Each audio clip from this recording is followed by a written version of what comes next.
Hey guys, welcome back to the channel. Tonight we got some spring stories, kind of, right? The season started last night and Dodgers pulled out game one and they won 5-2. It was a late inning rally in the eighth inning. It took a little bit of weird stuff to happen. Here it is. Let's see. Right through his glove right Yeah, you there. gotta Crazy. tighten them strings up. Yeah. Yeah. Did Yeah. you uh I mean, did you catch much of the highlights? yeah, I had to watch the highlights. It definitely Yeah. wasn't staying up till 3 a.m. And also, I guess a lot of people that did stay up, at least in California, they were blacked out. They couldn't No. watch the game at all. Yeah. What? Unless they had Spectrum and then because that's, it's Sportsnet for the Oh, true, for the true, Dodgers. true. So I guess they couldn't watch the game on MLB, the app, obviously, because they're blacked out Yeah, there. yeah.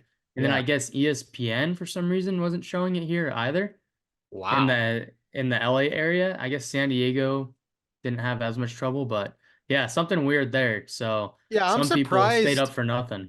Yeah, that's tough. That's tough. I'm surprised it wasn't on I'm surprised they didn't get like Fox or somebody down there to do this game. I thought that would have Well, been on. ESPN, that's I mean, Yeah. I That's don't know, weird that it weird. wasn't on there. But Yeah. yeah, I watched the highlights.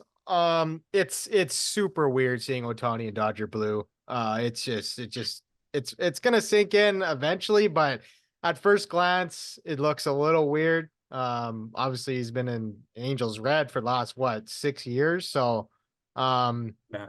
yeah, he picked up a couple hits. Obviously, like you said, a little lucky there, go through the glove, but yeah, the highlights look pretty good. Yeah, Couple. game two tonight, 3 a.m. again. Yeah, Yamamoto's debut. Yamamoto, Yep. his debut.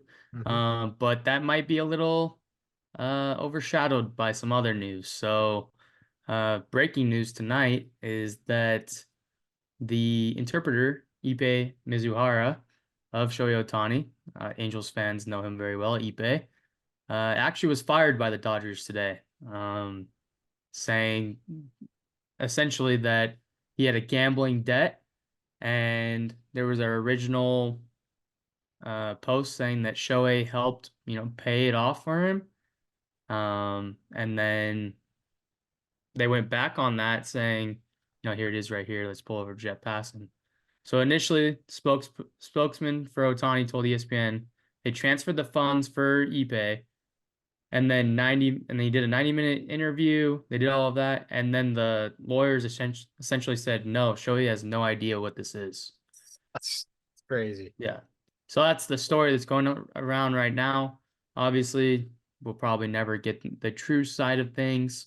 Um, I don't want to be a conspiracy theorist. I'm just gonna go with what we have, the facts out here.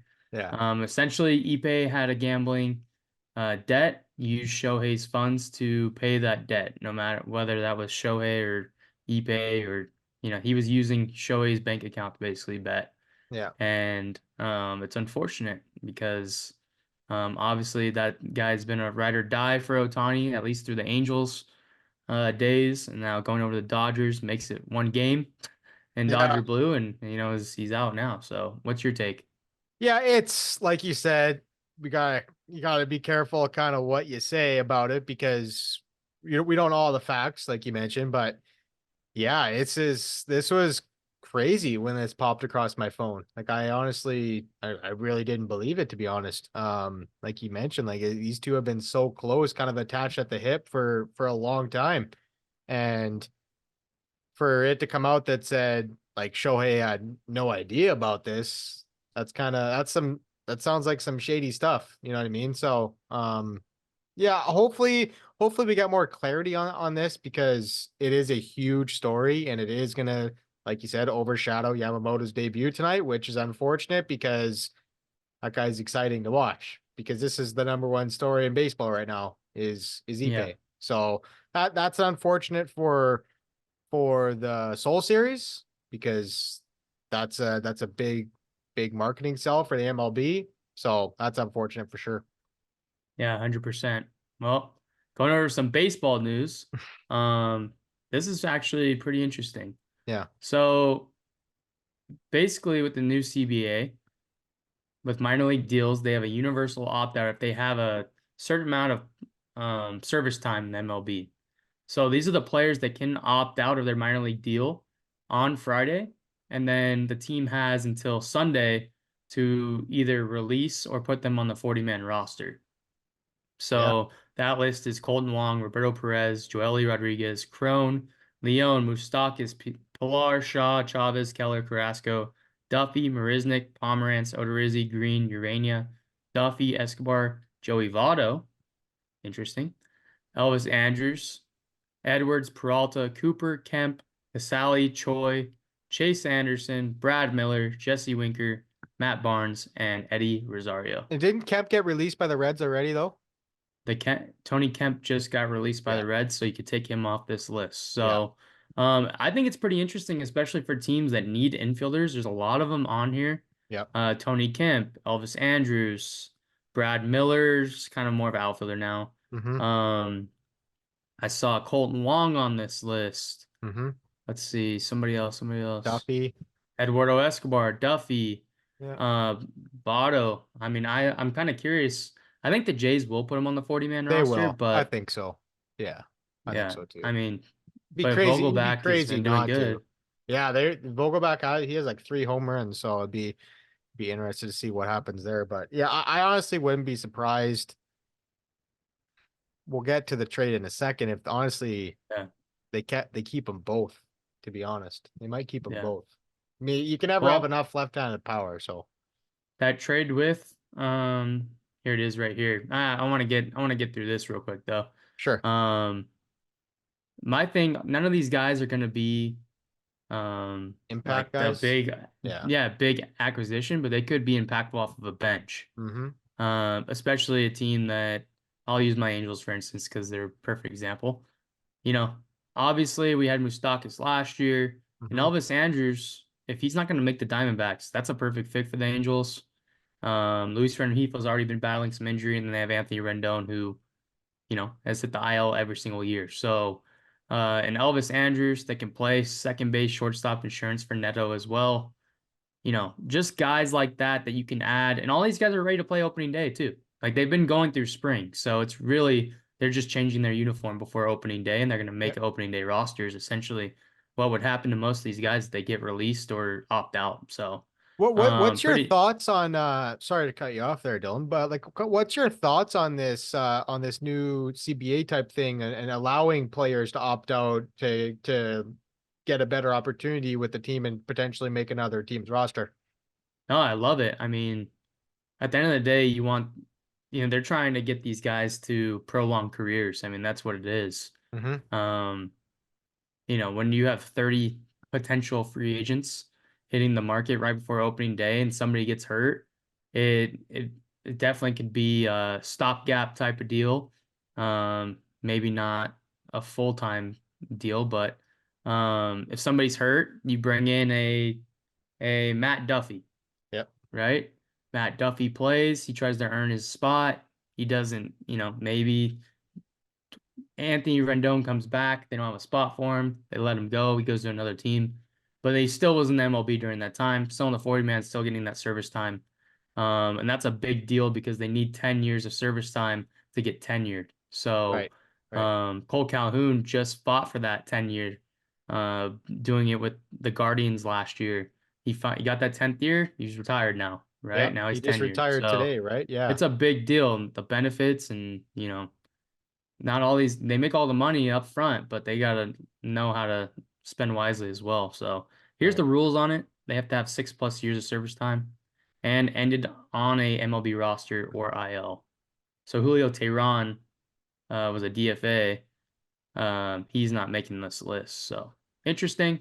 But Yeah. let's actually move on to that deal that you're talking about. Yep. Santiago Espinal, former All-Star. He was an all-star. Got traded over the Reds. Matt McLean, I believe, is going to start the year on IL. Yep. Um, so, they got some depth.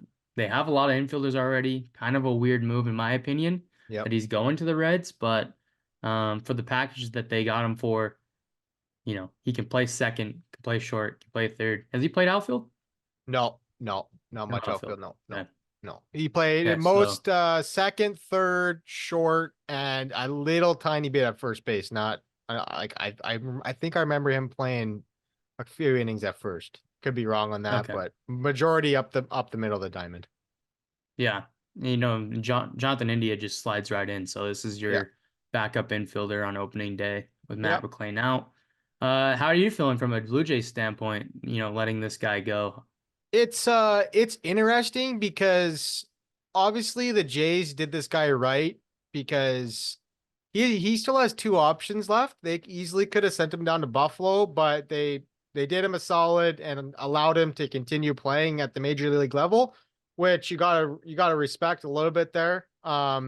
Because yeah, like I said, he easily could have went down to Buffalo at the start of the year because Ernie Clement is probably going to make the team, and that's kind of why this trade came to light because Ernie Clement's tearing the cover off the baseball, and now all of a sudden there's no room for Espinal on the bench, and now they ended up trading him. The pitcher they get back, Chris Clavian, I guess he's a 23-year-old right-hand pitching prospect. He pitched in high A last year for Cincinnati, so the Jays kind of target a young right-handed pitcher that they can try to develop. But yeah, Espinal, nothing flashy. He had his moments for sure. Pretty good defender, and he did have some big moments with the bat for sure the last couple of years. Alrighty. Let's go over to Jordan Montgomery. Yeah. So the Yankees apparently have reopened discussions with an old friend, Jordan Montgomery. That didn't end well when they traded him away. There was some words that were shared after he Hmm. got traded to the Cardinals, I believe it was.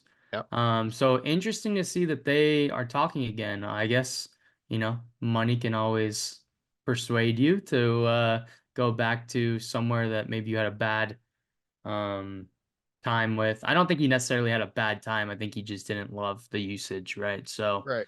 um, something interesting about Montgomery that I was reading, I don't have it here. Maybe they did put it in this report. Oh, maybe they did. Yeah. So if he doesn't sign until opening day, after opening day, he's not going to be able to get a qualifying offer if he takes a 1 year deal. Yeah. So that's really interesting, especially if he plans to hit the market again next year and he's just planning to take a 1 year deal.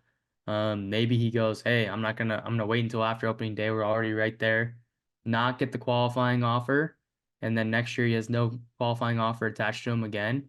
Um, and all of these Boris clients aren't going to. Yeah. Bellinger, no qualifying offer.